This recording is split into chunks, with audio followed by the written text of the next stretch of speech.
사무엘하 18장 1절로 18절까지의 말씀을 한 절씩 교독하도록 하겠습니다. 다 찾으셨으면 한 절씩 제가 먼저 1절부터 교독합니다.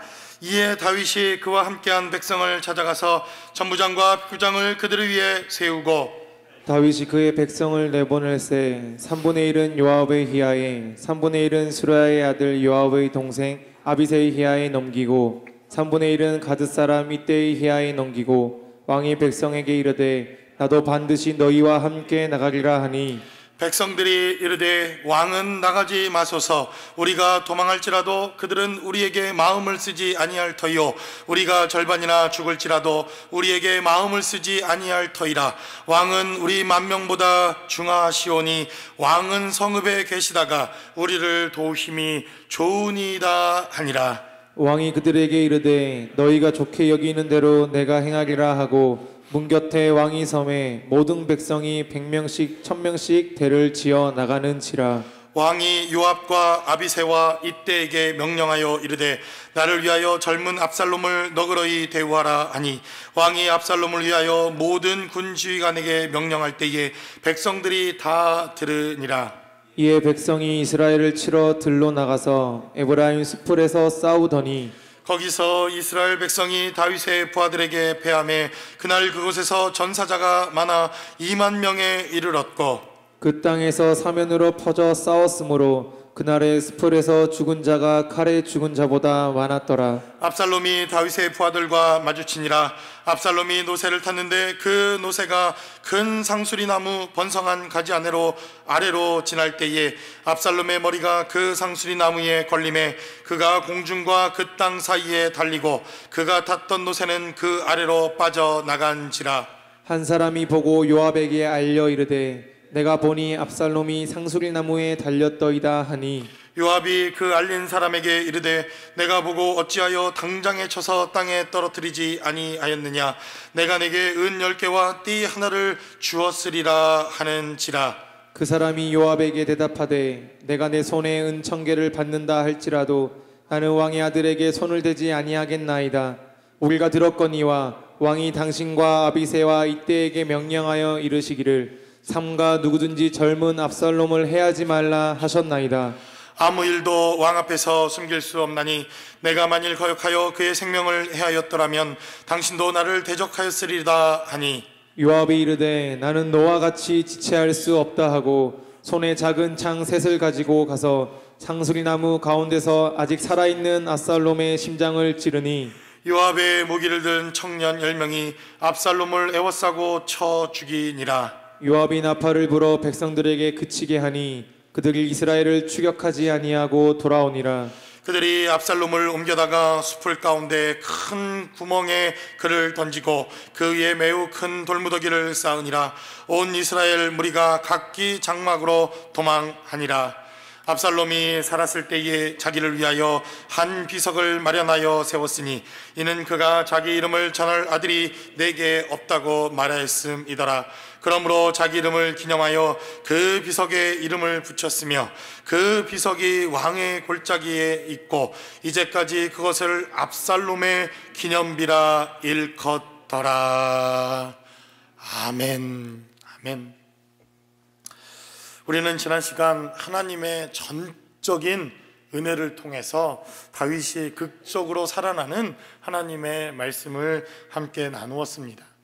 다윗이 하나님의 은혜를 통해서 그가 생명을 부지했을 뿐만 아니라 그가 하나님의 도우심을 통해서 압살롬의 간계를 그가 물리칠 수 있었고 그리고 그 죽음의 현장에서 그는 강을 건너 지금 마하나임이라고 하는 이러한 하나님의 땅, 하나님의 은혜가 있는 땅, 하나님이 돌보시는 땅까지 그가 도망칠 수 있었다라고 성경은 우리에게 증거합니다.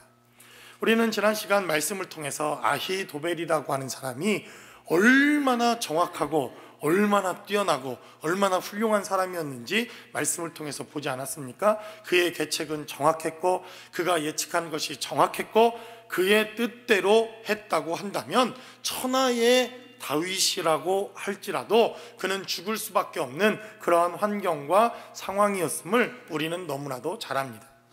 그럼에도 불구하고 하나님은 하나님이 일을 하나님께서 하나님의 방법으로 하시는 것을 보았습니다. 후세라는 사람을 예비하셔서 그에게 지혜를 주시고, 그리고 이 지혜가 하나님을 만나자 세상의 지혜를 이길 수 있다고 하는 놀라운 생명의 역사가 바로 우리 사무엘하 17장에 기록되어져 있는 하나님의 말씀을 통해서 우리가 지난 시간 나누었고, 하나님이 하시는 놀라운 손길의 역사를 우리가 또한 하나님의 말씀을 통해서 나누었습니다. 이제 마하나임이라고 하는 그러한 지역까지 왔던 이러한 다윗이 그 지역에서 자신의 군대를 정비하고 자신의 삶을 정비하고 이제 압살롬과 싸우기 위한 이러한 모든 방비를 다 준비하고 난 이후 사무엘하 18장에 기록되어져 있는 메시지를 통해서 다윗과 압살롬이라고 하는 정말 이 아들과 아버지가 전쟁을 하기 시작합니다. 이거는 그냥 전쟁이 아니라 이 전쟁을 패하는 자, 이 전쟁에 지는 자는 목숨을 내놓아야 하는 전쟁일 뿐만 아니라 정말 피를 흘리는 이러한 전쟁이 시작되었다라고 성경은 우리에게 증거합니다. 이 전쟁이 시작되어지는 이 전쟁에 의미를 부여하고 이 전쟁에서 어떤 의미가 있을까? 그리고 이 전쟁을 시작하는 다윗이나 이 전쟁을 또 일으켰던 압살롬에게 있어서 이 전쟁은 도대체 어떤 영적인 의미가 있을까? 아무리 살펴봐도 이 전쟁은 너무나도 무의미하며 이 전쟁은 아무런 유익도 발견할 수 없는 무익한 전쟁이요, 무익한 싸움밖에 될 수 없다고 하는 것을 성경은 우리에게 증거하고 있습니다. 그럼에도 불구하고 전쟁은 시작되었고 이 전쟁을 통해서 씻을 수 없는 상처와 씻을 수 없는 아픔이 바로 이 전쟁의 결과 가운데 있었다라고 성경은 우리에게 말씀합니다. 무의미한 전쟁이었지만 그래도 이 시대를 살아가는 우리들에게 하나님은 이 전쟁을 통해서 말씀하시고 여전히 우리에게 필요한 하나님의 은혜와 영적 삶의 원리들을 제공한다고 믿습니다. 이 말씀을 통해서 이 시대를 살아가는 우리들에게 하나님이 주시는 삶의 은혜는 무엇이며 우리는 과연 이러한 전쟁의 삶의 모습을 통해서 정말 배워야 할 영적 삶의 원리는 무엇인지 본문이 기록하고 있는 말씀을 통해서 우리가 함께 나눠보기를 원합니다. 첫 번째로 본문은 우리에게 증거하기를 바로 이 싸움의 장소를 통해서 이 전쟁이 얼마나 무의미한 전쟁이었는가 하는 것을 우리에게 증거하고 있다는 것입니다. 오늘 본문에 기록되어져 있는 말씀을 우리가 함께 나누면서 제가 구약 성경에 기록되어져 있는 하나님의 말씀과 하나님의 또 이 메시지를 증거하면서 여러분들에게 몇 가지 중요하고 우리가 주의 깊게 봐야 하는 하나님의 말씀에 대해서 나누면서 특별히 장소 혹은 이름 이런 것들도 대단히 중요한 의미들을 가지고 있다, 여러분들에게 말씀을 드린 바가 있습니다. 그래서 여러분들이 지금 일어나고 있는 싸움의 장소, 다윗이 도망갔던 장소, 그리고 다윗이 머물렀던 이러한 장소, 이러한 장소들 하나하나까지도 하나님께서 의미를 부여하시고 이렇게 기록해 놓으신 이유가 있고 성경을 기록해 놓은 하나님의 안전장치들이 있다고 하는 것을 여러분들이 주의 깊게 성경을 읽으면서 봐야 할 필요가 있습니다. 성경 통독을 하는데 뭐 정신이나 있습니까?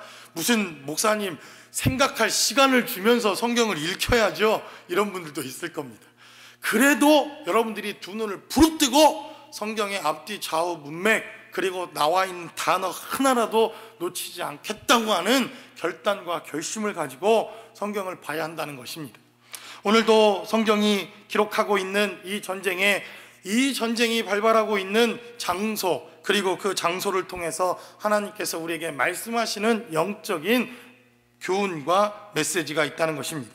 6절에 기록된 말씀을 살펴보면 이제 싸움의 장소가 등장합니다.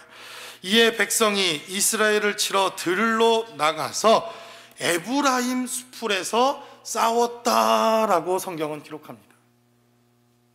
에브라임 수풀이라고 하는 이 장소에서 싸움이 시작되었다고 하는 것을 우리는 이 전쟁이 시작되는 장소, 그리고 이 전쟁의 대하여 하나님께서 어떤 의미를 부여하고 있는가에 대한 메시지를 우리가 이해할 때 대단히 중요한 장소가 바로 이 에브라임의 숲이라고 하는 장소입니다. 여러분들이 이 에브라임의 숲이라고 하는 장소가 성경에 등장하면 여러분들이 자연스럽게 떠올라야 하는 성경의 구절이 있습니다. 일부 때 참여하신 분들이 있으시겠지만 눈치 빠른 분들은 설교 요약 밑에 다 적혀 있습니다. 설교 요약 밑에 다 적혀 있죠. 예. 사사기 12장에 등장하고 있는 이 사건을 여러분들이 이해해야만 왜 이 장소에서 싸움이 일어나는 것이 영적인 의미가 부여되고 왜 중요한가 하는 것을 우리가 깨달아 알 수 있다는 것입니다. 사사기 12장 1절에 기록된 말씀을 우리가 한번 읽어보도록 하겠습니다. 사사기 12장 1절. 에브라임 사람들이 모여 북쪽으로 가서 입다에게 이르되 내가 암몬 자손과 싸우러 건너갈 때에 어찌하여 우리를 불러 너와 함께 가게 하지 아니하였느냐? 우리가 반드시 너와 내 집을 불사르리라 하니라고 성경은 기록합니다. 지금 입다라고 하는 사사가 있었습니다. 여러분 잘 아시죠? 이 입다라고 하는 사사는 정말 말도 안 되는 이러한 하나님 앞에 자신의 입술에 결단을 해서 딸이 결국은 죽게 되어지는 이러한 아픔을 갖고 있는 사사가 입다라고 하는 사사입니다. 그런데 이 입다라고 하는 사사 시대에 암몬 족속이라고 하는 족속에게 매일같이 고난을 당하고 어려움을 당하고 아픔을 당하고 이렇게 민족들이 너무나도 영적으로 눌려 있었던 바로 그때에 입다라고 하는 선지자가 일어나서 암몬 족속을 쳐 부수는 엄청난 승리의 역사가 있었다라고 성경은 이렇게 증거합니다. 그러면 여러분 같으면, 저 같으면 어떻게 하겠습니까? 스타벅스 커피도 사주고 잘했다고 격려도 해주고 다친 데는 없냐고 위로도 해주고 얼마나 격려하고 위로하겠습니까? 할렐루야. 아멘 안 하시는 분들은 뭡니까? 그렇지 않겠습니까? 우리는 보면 내가 못한 일들을 감당했으니 얼마나 그가 자랑스럽고, 그리고 우리 교회에 출석하는 성도라고 한다면 얼마나 감사하겠습니까? 제가 여러분들에게 늘 말씀드리지 않습니까? 목사의 실력은 성도의 실력이 곧 목사의 실력입니다.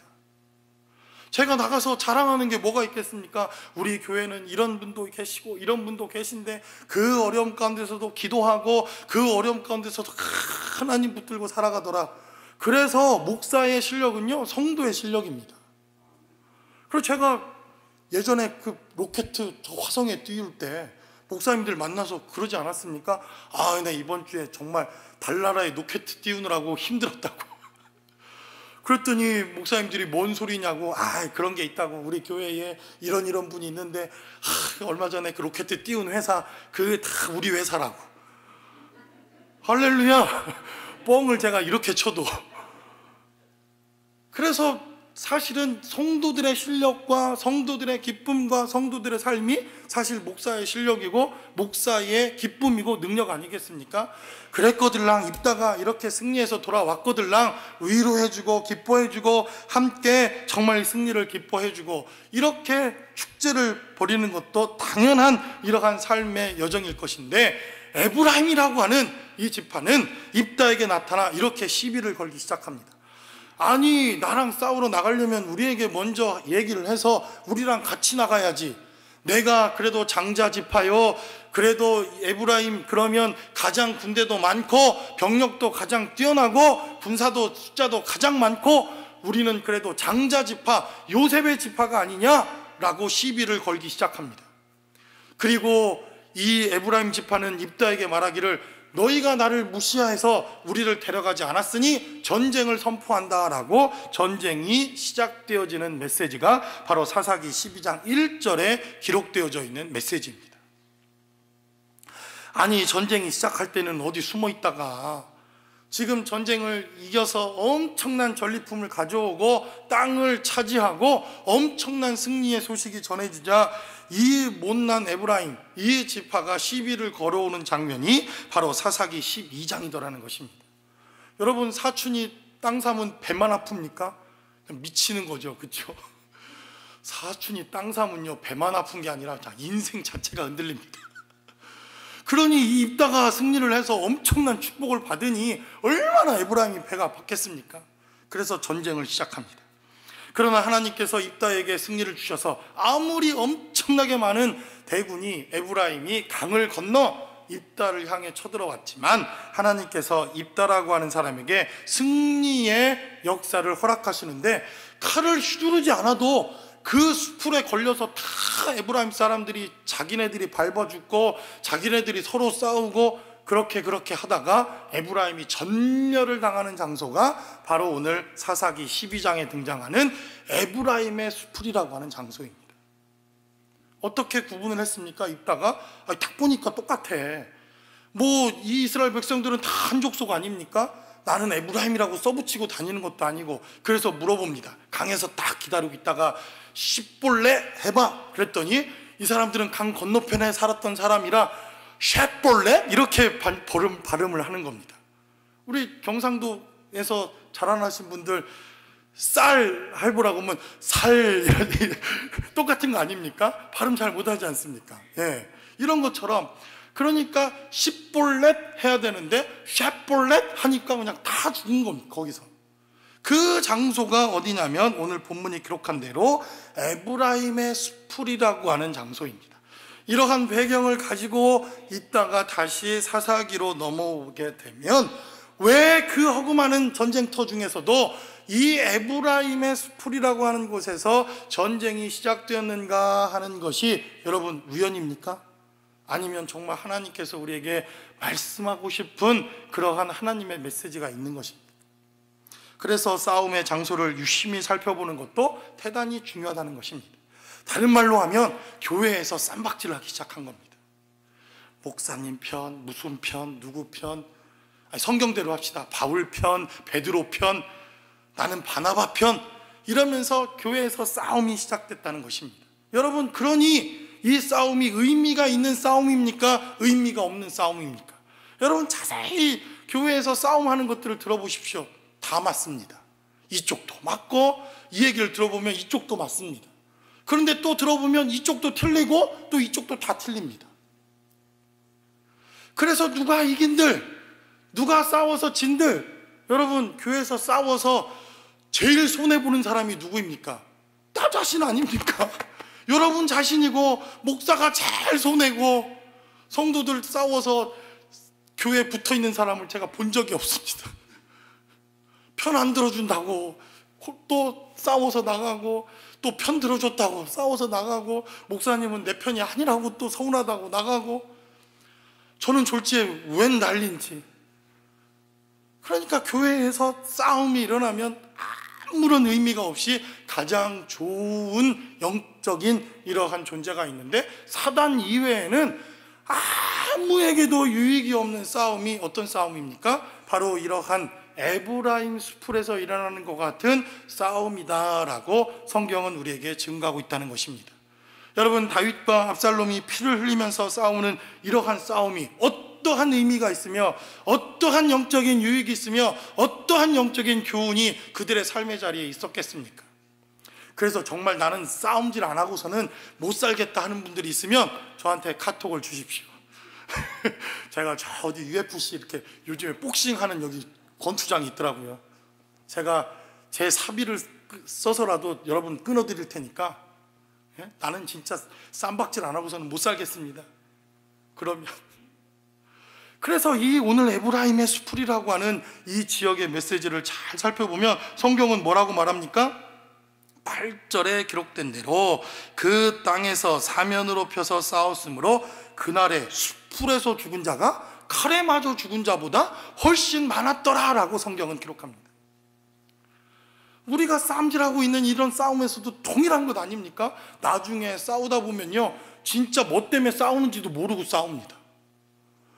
아니 진짜 막 선교를 위해서 선교 이렇게 합시다, 아니면 교회 건축을 이렇게 합시다, 이렇게 해서 싸움은 시작됐는데 나중에 보면은 네가 그때 뭐 어쨌느니 저쨌느니, 아니 도대체 뭔 이유 때문에 싸우는지도 모르고 지금 싸움이 진행되지 않습니까? 오늘 본문에 기록된 메시지를 보니까 칼에 맞아 죽은 자보다 의미 없이 수풀에서 그냥 아무런 이유 없이 죽은 사람들이 훨씬 많았다라고 성경은 우리에게 말씀하고 있더라는 것입니다. 그러니까 저 등치 크다고 저 싸움 못하니까 저에게 싸움을 거시지 말기를 주님의 이름으로 간절히 축원합니다. 제가 막 도망다녀도 여러분, 아니 싸우자는데 한번 붙어보자는데 여러분, 저 힘없습니다. 그래서 성경은 우리에게 말씀하고 있습니다. 얼마나 무의미한 싸움이었는가. 그리고 우리의 삶의 자리에서 이렇게 얼마나 무의미한 싸움들을 우리도 지금 해오고 있는 것은 아니냐라고 성경이 우리에게 묻고 있지는 않습니까? 진짜 싸워야 할 상대, 정말 우리가 영적인 싸움을 해야 할 싸움의 대상, 그리고 싸움의 장소, 그리고 우리가 해야 할 영적인 싸움터, 전쟁터, 이러한 삶의 자리를 유심히 살펴봐야 할 필요가 있다라고 성경은 우리에게 증가합니다. 그러므로 주의 공동체, 주님의 이름으로 모이는 이곳은 하나님의 은혜와 축복을 나누는 장소요, 하나님의 삶을 나누는 장소요, 서로 격려해 주는 장소요, 정말 하나님의 은혜를 나누는 장소라고 믿습니다. 저와 여러분들이 섬기는 주의 몸된 공동체, 여러분들의 가정, 여러분들의 직장, 여러분들이 살아가는 모든 삶의 자리, 바로 그곳은 축복의 장소가 되실 수 있기를 주님의 이름으로 간절히 축원합니다. 그래서 혹시 여러분들이 살아가고 있는 삶의 자리에서 내가 정말 마음이 불편하여 싸움을 하고 부딪히고 경쟁하고 이러한 삶의 자리가 정말 주님이 원하는 장소인가, 아니면 정말 무의미한 싸움 가운데 우리의 삶을 소비하며 허비하고 있지는 않은지, 우리의 삶의 자리를 돌아봐야 할 필요가 있다는 것입니다. 사도 바울도 빌립보 교회에 편지하면서 유오디아라고 하는 사람과 순두계라고 하는 사람에게 권하여 싸움을 그치라고 말합니다. 예수 때문에, 하나님 말씀 때문에 하나님의 복음이 증거되기 위하여 우리의 연약함과 부족함, 그리고 싸움이 일어나는 것, 이것마저도 하나님이 사용하실 수 있다면 감사할 따름이다라고 사도 바울은 빌립보 4장을 통해서 말씀하고 있지만, 그러나 정말 이 싸움의 대상과 그리고 우리가 힘을 합하여 해야 할, 감당해야 할 하나님의 일들이 무엇인가 하는 것을 우리에게 다시 한번 말씀하고 있다는 것입니다. 그래서 여러분, 많이 보면 하나님의 교회들이 진짜 뭐 때문에 힘든 겁니까? 솔직하게 말해서 하나님의 성도들이, 하나님의 교회가, 이 시대를 살아가는 우리의 신앙생활이 진짜 뭐 때문에 어렵고 무엇 때문에 힘든 것입니까? 아무런 의미 없는 이 에브라임의 수풀에서 우리끼리 넘어지고 우리끼리 터지고 우리끼리 깨지고 우리끼리 서로 피를 흘리다가 결국에는 만신창이가 되어지는 이러한 영적 삶을 살아가는 우리들의 삶의 자리에서 어쩌면 이 전쟁과 이 전쟁을 통해서 하나님께서 이 시대에 하나님의 교회들에게 말씀하시고 싶은 것은 무엇일까를 우리가 고민해야 할 필요가 있다는 것입니다. 저와 여러분들의 삶의 자리에 이러한 고민이 있고 기도가 있는 삶이 되시기를 주님의 이름으로 간절히 축원합니다. 두 번째로 본문은 우리에게 증거하기를, 이 싸움을 통해서 하나님이 없는 장점은 나를 죽이는 치명적인 단점이 될 수 있다고 하는 것을 성경은 우리에게 증거하고 있습니다. 이제 싸움이 시작되었습니다.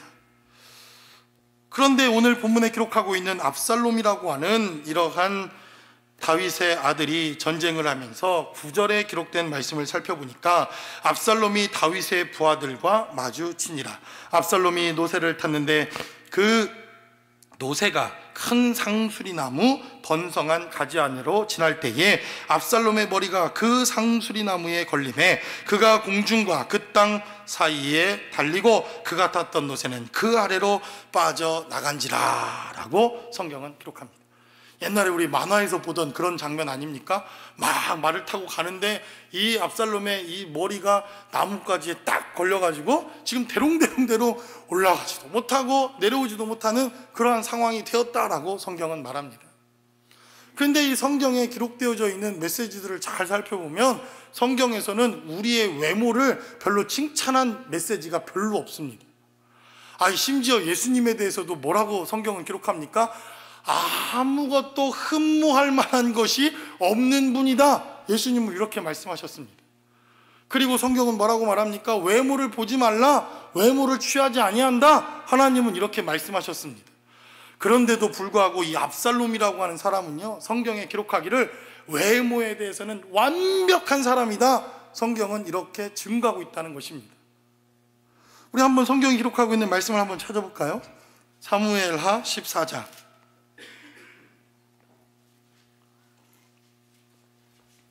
사무엘하 14장 25절로 기록된 말씀을 읽어보도록 하겠습니다.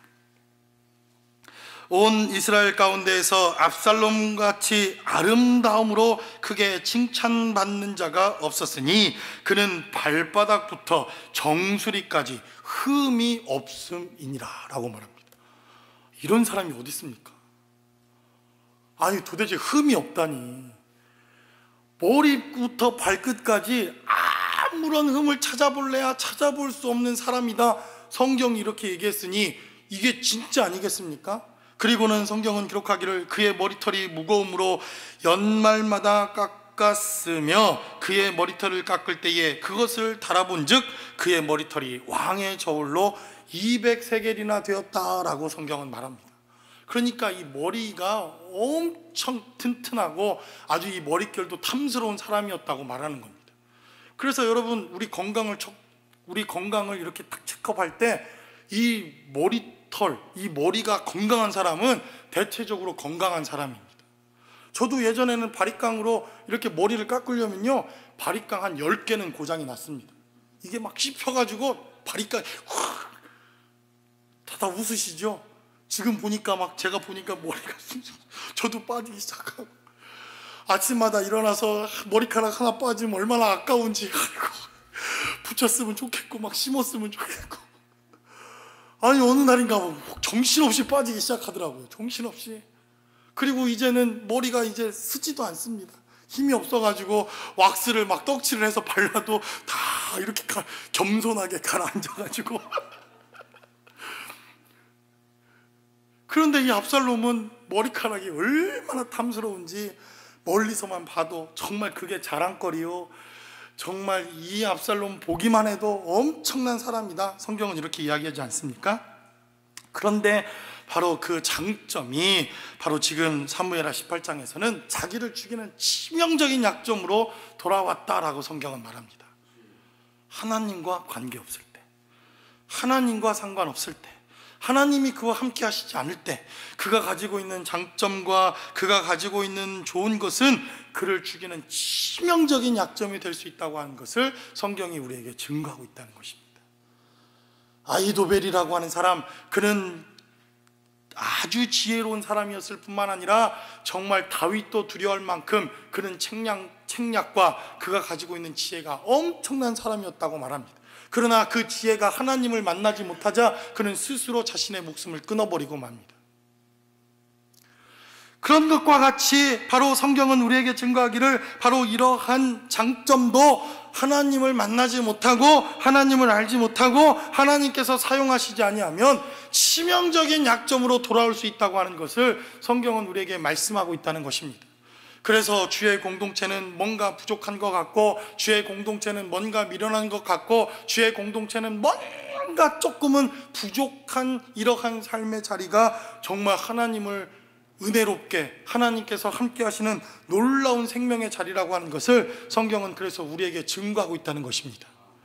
그래서 12 제자들 가운데서도 가장 똑똑했던 가롯 유다라고 하는 사람, 보니 나머지 11 제자들은 다 비리비리 가롯 유다가 봐도 다 그런 제자들 아닙니까?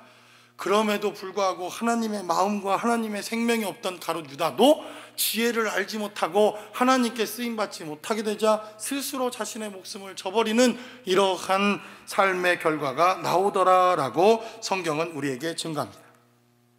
우리 한번 사무엘하 18장 18절에 기록된 말씀을 한번 살펴보도록 하겠습니다. 사무엘하 본문에 읽었던 18장 18절은 이렇게 증거합니다. 압살롬이 살았을 때에 자기를 위하여 한 비석을 마련하여 세웠으니 이는 그가 자기 이름을 전할 아들이 내게 없다고 말하였음이더라 라고 말합니다. 여러분, 압살롬이 얼마나 훌륭하고 보기에는 얼마나 완벽한 사람이었는지 그 스스로가 살아있을 때에 자기를 기념하는 기념돌 비석을 만들었다, 이렇게 성경은 기록합니다. 일반적으로 그래도 그 사람이 좀 죽고 나면, 야, 그래도 그 사람은 좀 훌륭한 사람이었다, 그 사람은 좋은 사람이었다, 그래서 뭔가 기념을 만들어 놓고 그러지 않습니까? 그런데 지금 오늘 본문에 기록되어져 있는 압살롬은 그가 살았을 때에 자기를 위해서 기념 돌판을, 기념비를 만들어 놓았는데, 그 이유가 뭐냐면 자기 이름을 전할 아들이 내게 없었기 때문이다라고 말합니다. 그런데 우리 다시 한번 사무엘하 14장의 말씀으로 돌아갑니다. 사무엘하 14장 27절은 이렇게 증가합니다. 압살롬이 아들 셋과 딸 하나를 낳았는데 딸의 이름은 다말이라, 그의 얼굴이 아름다운 여자였다라고 말합니다. 압살롬을 닮았으면 예쁠 수밖에 없었겠죠. 그런데 오늘 본문은 뭐라고 말합니까? 아들이 하나도 아니고 압살롬은 3명이나 되는 아들이 있었다라고 성경은 말합니다. 그런데 18장은 말하기를 나의 이름을 알릴 만한 아들이 없었기에 나는 내 비석을 스스로 세운다라고 말합니다. 무슨 말입니까? 압살롬 스스로 자기가 보기에도 자기 아들이 3명이나 있었음에도 불구하고 그는 천상천하 유아독존, 아들이 보기에 너무 바보 같고, 아들이 자기가 봐도 자기의 이러한 명성과 자기의 실력과 자기가 갖고 있는 완벽함에 따라올 수 없는 아들이라고 스스로 생각한 겁니다. 여러분, 이런 부모가 몇이나 되겠습니까? 아무리 못난 자식이라도 나보다 조금은 나은 삶을 살기를 바라는 게 부모의 마음 아닙니까? 그런데도 불구하고 압살롬은 나의 이러한 명성을 따라올 만한 아들이 없다, 이렇게 얘기할 정도니 그가 얼마나 완벽한 자요, 그가 얼마나 잘난 사람이요, 다른 말로 하면 얼마나 교만한 사람이요, 하나님의 마음을 품을 수 없는 자였던가 하는 것을 성경은 우리에게 증거하고 있다는 것입니다. 그래서 아무리 우리에게 장점이요, 아무리 뛰어난 우리의 지혜라 하더라도 우리의 삶의 자리에 하나님이 주시는 하나님의 마음이 그의 삶의 자리에 함께할 수 없다고 한다면, 이러한 장점이 오히려 자신을 죽이는 치명적인 단점으로 돌아올 수 있다고 하는 것을 성경은 우리에게 증거합니다. 그래서 압살롬은 자랑스럽게 여겼던 그 머리털 때문에 자신이 죽을 수밖에 없는 이러한 삶이 되었다라고 성경은 우리에게 증거하고 있습니다. 마지막으로 성경은 우리에게 증거하기를, 우리는 이 사건을 통해서 정말 압살롬의 진짜 죄, 요압의 진짜 죄, 어쩌면 우리들의 진짜 죄가 뭔가 하는 것을 이 본문은 우리에게 말씀하고 있다는 것입니다. 저는 그것이 바로 하나님의 마음을 외면한 죄, 아버지의 마음을 외면한 죄가 아닐까라고 하는 생각을 해보게 됩니다. 전쟁이 시작되었습니다. 이제 다윗은 압살롬과의 전쟁을 시작하는 이 전쟁의 선포식에서, 출정식에서 자신의 장군들을 모아놓고 자신을 따르는 무리들을 모아놓고 말도 안 되는 명령 하나를 내립니다. 전쟁에 나가서 싸움을 하게 되었거든 너희가 압살롬을 만나거든 그를 좀 불쌍히 여겨달라, 그를 죽이지 말라, 압살롬을 살려달라, 이러한 명령을 내립니다. 다윗이라고 한다면 어떤 명령을 내려야 됩니까? 돌격 앞으로, 그리고 모든 적군들을 다 물리쳐라, 이렇게 해야 되는 것이 맞지 않습니까? 그런데 장수들을 일일이 불러놓고 혹시 압살롬을 만나거든 살려달라고, 압살롬을 만나거든 나를 만난 것처럼 대해달라고, 정말 그 영혼을 불쌍히 여겨달라고 이렇게 압살롬을 향해서 다윗은 이러한 명령을, 아니 부탁을 지금 장수들에게 하고 있습니다. 하나님의 은혜로 말미암아 다윗의 군대가 승리하기 시작하고 압살롬도 자신의 머리털이 걸리는, 그래서 죽음에 임박한 환경을 맞이하게 됩니다. 그러자 이 아버지 다윗의 간곡한 부탁을 들었던 한 병사가 요압이라고 하는 사람을 찾아와서 이렇게 말합니다. 아니, 전쟁을 하다 보니 어느 순간 갑자기 압살롬이 나무에 머리가 걸려서 지금 대롱대롱 매달려 있는데 올라가지도 못하고 내려오지도 못하고 그런 상황이 되었더이다, 이렇게 말합니다. 그러자 요압은 말하기를, 네가 만약 그를 죽였다고 한다면 내 안에 있었던 은금이 다 내 것이요, 네가 이 모든 전쟁의 공을 세웠을 것이다 라고 말하며 요압은 당장에 압살롬을 창으로 쳐 죽이는 이러한 메시지가 기록되어져 있습니다. 오늘 본문이 기록하고 있는 메시지를 살펴보면 정말 진짜 죄가 뭡니까? 다윗의 마음을 이해하지 못한 죄, 이것 아니겠습니까? 요압의 죄가 있다고 한다면 아버지로서 압살롬을 살려달라고 할 수밖에 없는 그 마음을 이해하지 못한 죄. 압살롬은 또 어떤 죄악입니까? 압살롬은 이미 자기가 아비였습니다. 아들 셋이나 있고 딸이 하나 있는 이러한 아비였음에도 불구하고 아버지의 마음을 갖지 못한 죄, 그리고 자신의 아버지였던 다윗의 마음과 다윗의 삶을 아들로서 이해하지 못한 죄, 바로 이것이 오늘 본문이 우리에게 이야기하고 싶은 정말 우리의 인생들의 진짜 죄가 아닐까라고 하는 것을 성경은 우리에게 증거하고 있다는 것입니다. 분명히 죽었어야 할 압살롬이지만 그러나 아버지 다윗은 압살롬을 살려달라고, 제발 압살롬을 만나거든 살려달라고, 또 살려달라고, 또 살려달라고 부탁했던 그 아버지의 마음을 외면했던 요압의 죄악. 자신의 아들이 3명이나 있었음에도 불구하고, 자신을 닮아 아름다운 딸이 있었음에도 불구하고 아버지로서의 마음을 품을 수 없었던 압살롬의 죄악, 이것이 성경이 우리에게 말하는 진짜 근본적인 우리의 죄악은 아닐까라고 하는 것을 본문은 우리에게 증거하고 있다는 것입니다. 오늘 본문이 기록하고 있는 사무엘하 18장 33절에 기록된 말씀을 우리가 길어서 다 읽어보지 않았지만 성경은 우리에게 증거합니다. 사무엘하 18장 33절의 말씀은 왕의 마음이 심히 아파 문 위층으로 올라가서 우니라. 그가 올라갈 때 말하기를 내 아들 압살롬아, 내 아들 압살롬아, 차라리 내가 너를 대신하여 죽었다면 압살롬 내 아들아 하였더라 라고 성경은 우리에게 말씀합니다. 여러분, 어쩌면 우리도 하나님의 마음을 알지 못하는, 하나님의 마음으로 대하지 못하는 이러한 죄악들 가운데 삶을 살아가고 있지는 않을지. 우리 목사님들이 만나면 우스갯소리로 이런 얘기를 합니다. 우리 신학생들의 죄, 전도사님들의 죄, 전도사님들이 모르는 전도사님들의 죄, 바로 목사들의 마음을 모르는 죄. 그리고 또 만나면 얘기합니다. 목사들이 담임 목사에게 짓는 죄. 우리끼리니까 여러분 오해하지 말고 들으세요. 담임 목사의 마음을 모르는 죄. 그냥 목사님들이 만나면 뭐 그런 이야기들을 합니다. 우리의 죄는 무엇이겠습니까? 하나님의 마음을 모르는 죄. 그것이 아닐까? 정말 우리는 하나님의 마음으로 목회하고 있는지, 하나님의 마음으로 기도하고 있는지, 하나님의 마음으로 성도들의 삶을 바라보고 있는지, 하나님의 마음으로 우리가 목회하고 있는지, 이민자의 삶을 정말 돌아보고 있는지.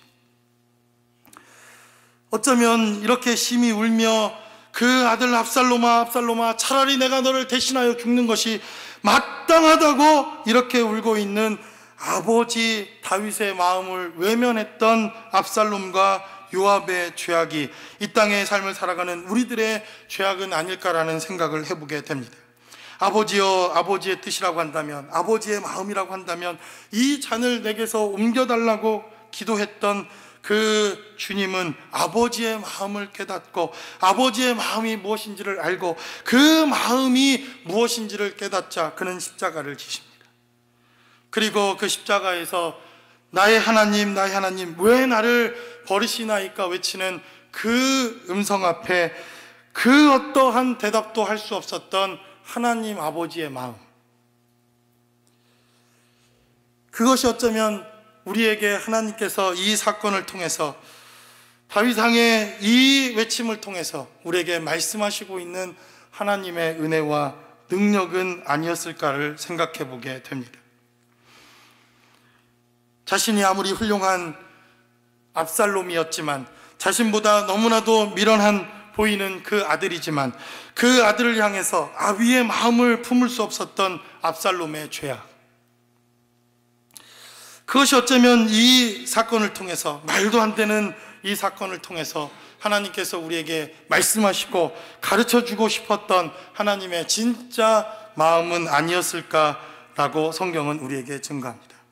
그래서 인류 역사에 있었던 말도 안 되는 저 십자가 사건, 그 누구도 동의할 수 없고 그 누구도 이해할 수 없는 그 십자가 사건을 통해서 아들을 십자가에 내어주시고 한마디 말할 수 없었던 아버지의 그 통곡, 그 십자가, 바로 그것을 외면한 우리의 죄악들, 그것이 하나님께서 바로 이 사건을 통해서 우리에게 묻고 싶었고 따지고 싶었고 말씀하고 싶었던 그 하나님의 질문은 아니었는지 본문은 우리에게 말씀합니다.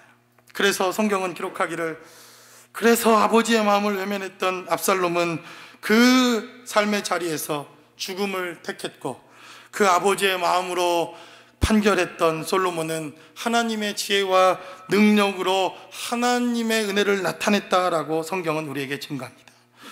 솔로몬의 지혜가 지혜로웠던 가장 한 가지 이유가 있었다고 한다면 바로 그것은 아비의 마음을 이해한 것이요 어미의 마음을 이해한 것이요 그 마음으로 그 사건을 바라볼 수 있었다는 것입니다. 그러므로 우리의 삶의 자리에서 우리는 지금 이 전쟁, 압살롬과의 전쟁을 어떠한 시각과 어떠한 눈으로 바라보고 있는가, 이것이 우리의 삶의 자리에 대단히 중요하다고 여겨집니다. 요압의 눈으로, 그리고 이 압살롬을 당연히 죽여야 한다고 하는 이러한 심판의 마음으로 바라보는 우리의 삶의 자리에 이것은 당연한 죽음이요 죄의 대가요, 그리고 당연히 반역한 죄값을 치르는 죄악이지만, 그러나 아비의 마음과 아버지의 눈으로 보여지는 압살롬의 죽음은 내가 대신 죽어야 할 그러한 죽음이요 안타까움이었다고 하는 것을 성경은 우리에게 증거하고 있다는 것입니다. 그러므로 저와 여러분들의 삶의 자리에 이러한 하나님의 마음으로 우리의 삶의 자리를 돌아볼 수 있는 삶이 되시기를 주님의 이름으로 간절히 축원합니다. 기도하겠습니다.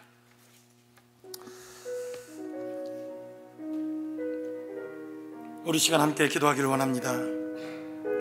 정말 하나님의 마음으로 바라봤어야 할 우리의 삶의 자리는 없었던지, 주님의 마음으로 주님의 손길로 다가갔어야 했을 우리의 삶의 자리를 우리가 외면했던 삶의 모습은 없었는지, 주님의 눈길로 바라봤었어야 할 사건과 삶의 모습들은 없었던지, 우리의 삶의 자리에 하나님의 마음으로 판단하고 생각했더라면 어쩌면 그 결과가 달라졌을지도 모르는 우리의 삶의 자리는 없었는지, 하나님 주님의 마음을 가질 수 있게 해달라고, 주의 몸된 교회가 주의 마음을 품을 수 있게 해달라고, 하나님의 마음을 이해할 수 있게 해달라고, 저 십자가의 아들 예수를 내어주신 그 마음을 우리가 깨닫고 그 마음으로 하나님의 일들을 바라볼 수 있는 우리의 삶의 자리가 될 수 있게 해달라고, 우리 시간 다 함께 한 목소리로 기도하겠습니다.